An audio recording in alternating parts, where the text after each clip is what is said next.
Hello folks. Well, it's been quite a long time since I had anything to do with the AT-Tiny 85, but just recently I got an idea in my head that I wanted to make a stroboscope, so I came back to it because I thought that it would be the ideal platform for doing all the timing.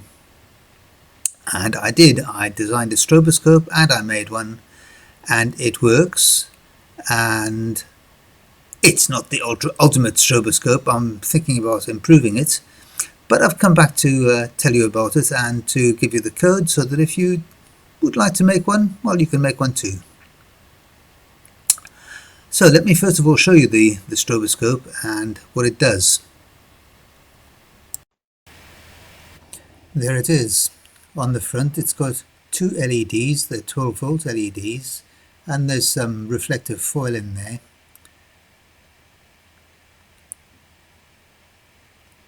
And around the back it has a switch to switch it on and off, and a knob to control the flash rate.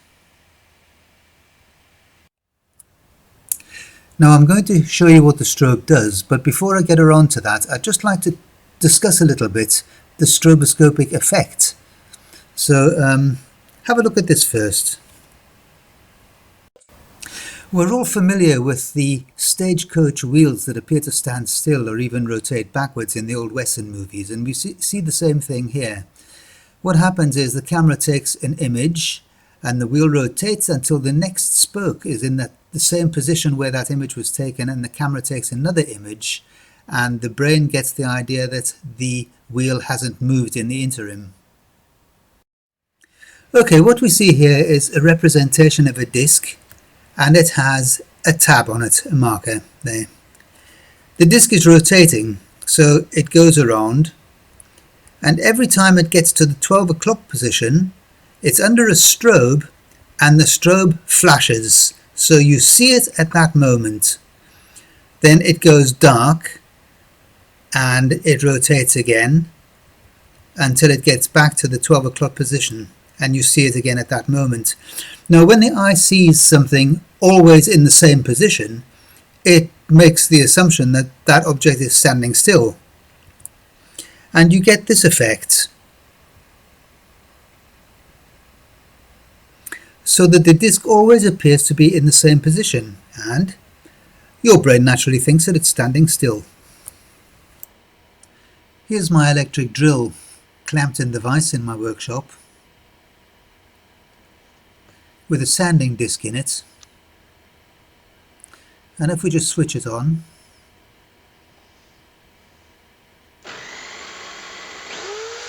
I did actually measure the speed of it with a tachometer, and it was rotating at 4,300 revs per minute. We just adjust the frequency of the strobe.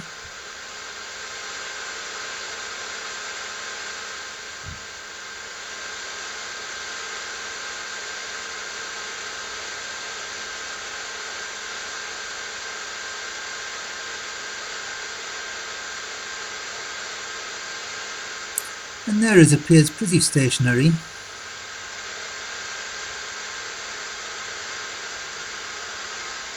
It spins when you take the light away and appears to stop when you bring the light back onto it.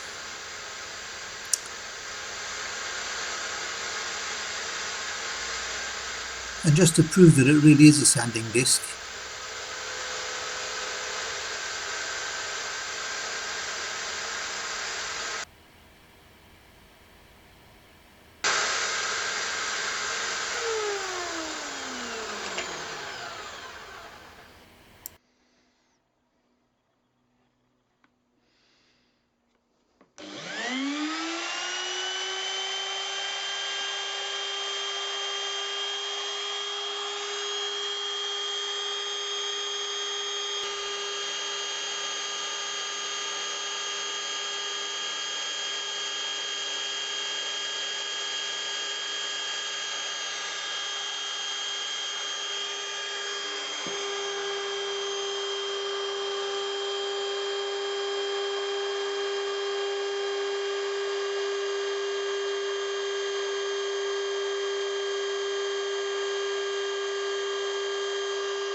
Now, when I showed you the completed strobe, you may remember that this happened. I switched it on and the light seemed to stay on for a relatively long time, like more than a second.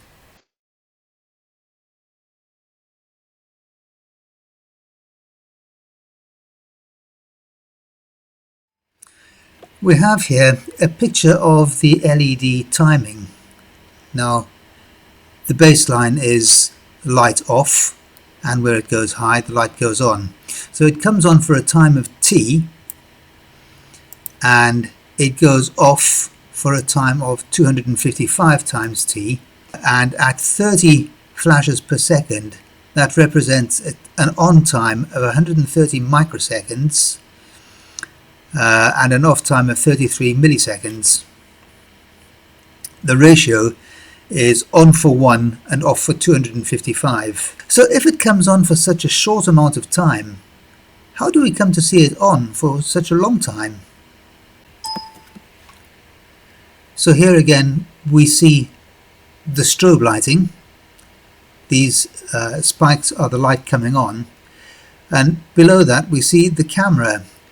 So the camera opens its shutter, it takes a frame, and it closes its shutter, and then comes along here, opens the shutter, takes a frame.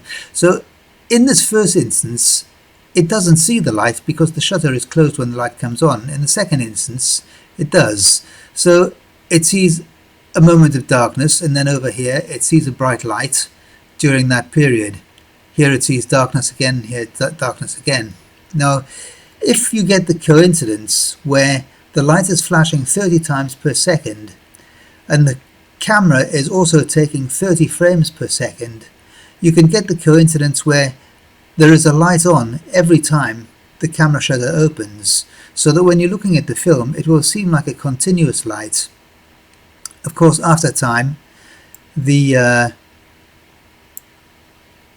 two will drift apart because they're not fixed in any way. They're both just running independent timepieces. So in this case you will see nothing at all until it eventually drifts back in again and you'll see continuous light again. Now here we see water dripping from a tap and being illuminated by the strobe.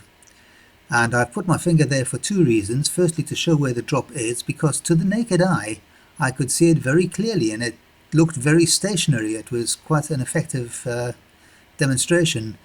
But when it's taken by the camera we get the effect that I was just talking about, where not every drop actually happens during the time that this shutter is open. So in other words, that the flash comes at a time when the shutter is not open and a lot of the drops get missed. The other reason why I put my finger there was to give something for the camera to focus on. It works some of the time, but not all of the time. Giving the drops a black background helped to some extent.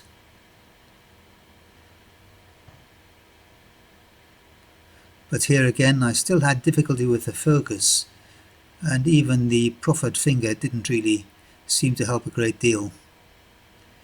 But never mind, you get the idea.